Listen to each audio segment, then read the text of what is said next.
Right, we stay with us and we speak to Police and Prisons Civil Rights Union spokesperson Richard Mamabolo. Richard, compliments of the season to you and thank you so much for your time. How do you react as a Popcru to some of the killings that we've seen? Good afternoon to you and the viewers. Look, we are quite concerned. I think the continuous police killings remains one of the most disturbing crimes that undermines the proper functioning of the criminal justice cluster in South Africa.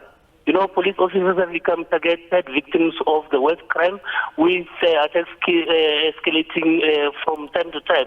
And we think the unfolding national crisis has the potential of threatening the country's peace and stability, as majority of these dedicated men and women are killed on duty while preventing, combating, and solving a crime whilst they are obviously ambushed in most cases. And hence we have always regarded the killing of members of the police service as an attack against the state, and for that we have obviously engaged with the minister and of course other law enforcement authorities to ensure that it is considered as prisoners.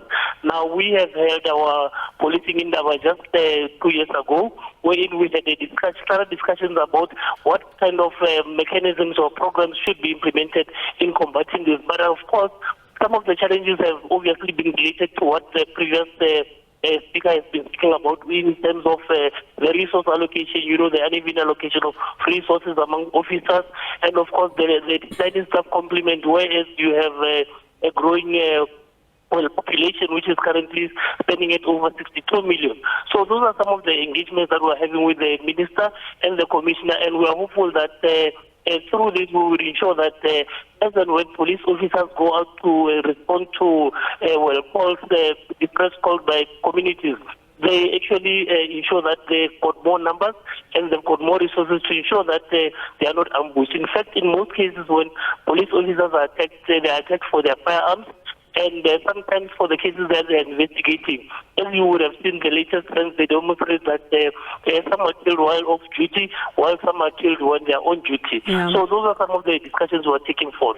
And when you think about, you know, this issue of a lack of resources, I remember in December as well, it's something that you've spoken about to say that some of the killings that we're seeing are linked to a lack of resources. But take us into your confidence about what exactly is it that you mean when you talk about a lack of resources? Explain to us what you mean in greater detail in practical terms.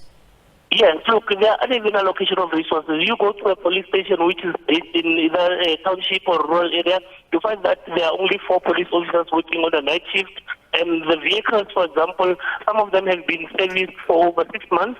So it means that there's limited resources. And you find that a single police station offers services to a community of about 30,000 people.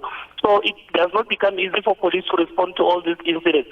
That is why as well in the past 2 years or so, we've seen an increase in attacks on police stations, but as well as the police themselves, because it therefore means that if there is an incident that is reported, you would have perhaps only 2 police officers going to respond to that incident, and that is where they become mostly vulnerable.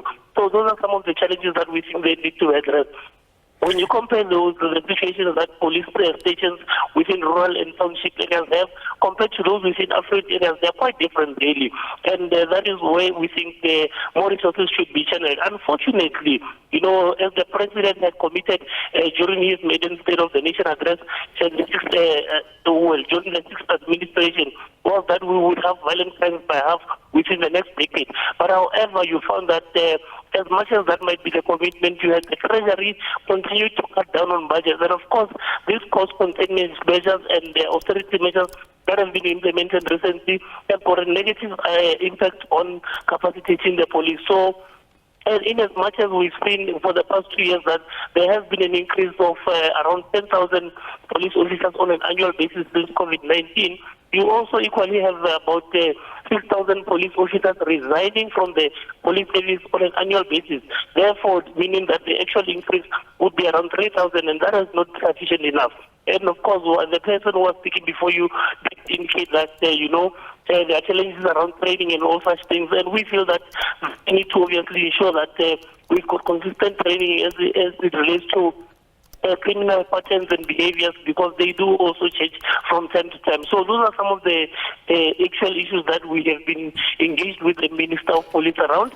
And of course, we're hopeful that the operational person, who is the National Police Commissioner, will in the coming year, or this year rather, look into how we can practically ensure that we enforce and ensure that the police have got a better role to play in society, and of course work with communities. I think the central issue here is that if police, the population believes that police can fight crime on their own, that would be misleading. We need to obviously have better working relations with the communities, because at the end of the day, criminals stay within our communities. Criminals are people that are within our surroundings.